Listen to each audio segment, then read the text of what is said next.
Yung guys, magandang hapon, vlog na naman. Yun, at ngayong araw nga ay kami pupunta sa resort ni Paring Carlos. Sinamahan nga pala ako niyan. Maraming salamat nga pala Paring Carlos sa pagsama sa akin sa resort.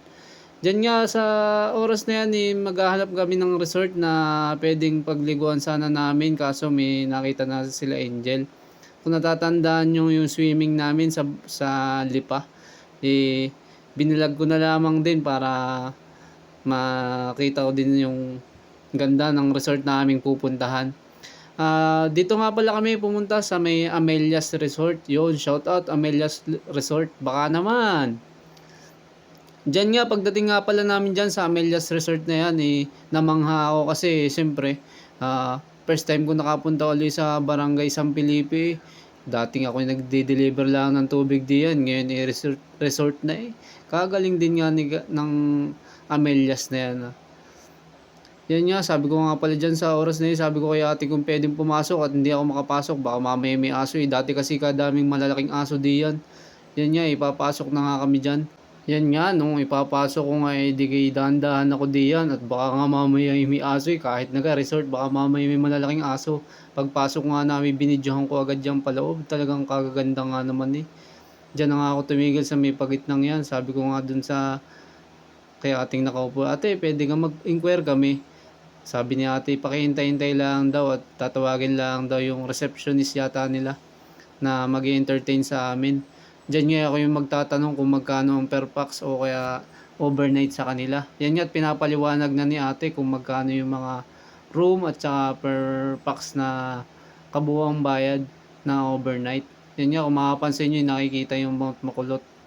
Yan nga, yung swimming pool pala nila. Maganda kasi may 8 feet dyan yun sa mga gusto sa malalalim. Yan yung 8 feet, yung binibidyoan kong yan. At saka kung makapansin nyo, napaka-presko at aliwalas dito. Dyan niya habang pinapaliwanag ni ate yung mga kabuuang bayad, tsaka yung mga room na pwede namin tulugan. Tinatanong ko kung kay ate kung pwedeng makita yung loob ng mga bawat room. So, dalawa lang naman yung room na tiningnan namin kasi tinanong nila kami kung ilang kami. Sabi ko 10 o kaya 15 hanggang 15. So, yun nga, dinadala nga pala kami dyan ni ate yung mga pwedeng magkasya yung 10 packs hanggang 15 packs. Yung unang room na yan, kung mapapansin nyo yung kaliwa, hindi ko lang masyado nahagip sa video. Yan. Yan yung, ang alam ko, 10k yata yun, ang bayad yun. Overnight na yun. Good for 10 to 15 packs yata yan. Tapos yan, yung kwartong yan, binuksan nga ni ate. Sabi ko nga kung pwedeng makita. Kita nyo naman yung doorknob pa lang, ginto na. Lalo pa yung mga bowl dyan, makapansin nyo talagang gold na gold. Sabi ko kay ate, nakakatakot tumayo dito. Kailangan gold din ang itain mo. Pasintabi po sa mga kumakain guys. Yon. Pati libaboy gold. Diyan nga pagbuhay ko nga pala dyan ng ilaw sabi ni ate. Tingnan mo yung ilaw diyan at makikita mo yung magandang bowl. Yun nga at talaga nabighani ako dyan. Talagang gold na gold. Napakaganda. Kung makapansin nyo pati yung sabitan ng tissue talagang gold eh. Kaya pala naman gayon.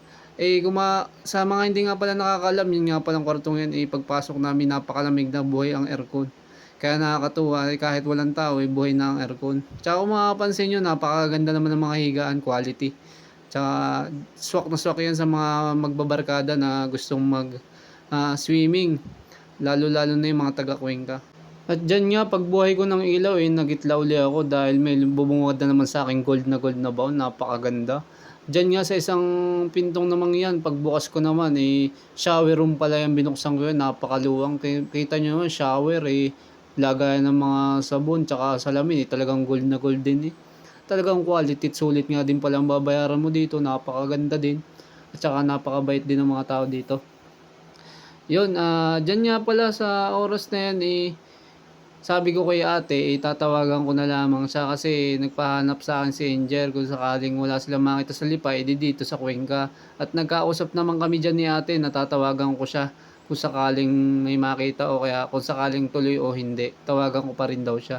Diyan nga habang pabalik na kami, sabi ko kay ate maraming salamat. Tsaka titingnan ko nga pala din yung brochure nila. Para kung sakaling walang makita sila Angel sa lipa, edi may sesend ko agad yung brochure. Yan nga, habang naghihintay kami, binibidyohan ko tong reception area nila. Talagang kaganda, oh, napakaganda. Sabi nga ni ate, pakihintay-hintay lang. Eh, sabi nga pala ni ate, hindi pa daw sila nakapag-print ng brochure nila. Kaya binidyohan ko na lang. Makikita nyo naman guys yung mga contact number nila. Sa mga nanonood nga pala ng bidyong to guys, maraming salamat. Huwag nyong kalimutang mag-like, follow, and share guys. Bye bye. Maraming salamat guys.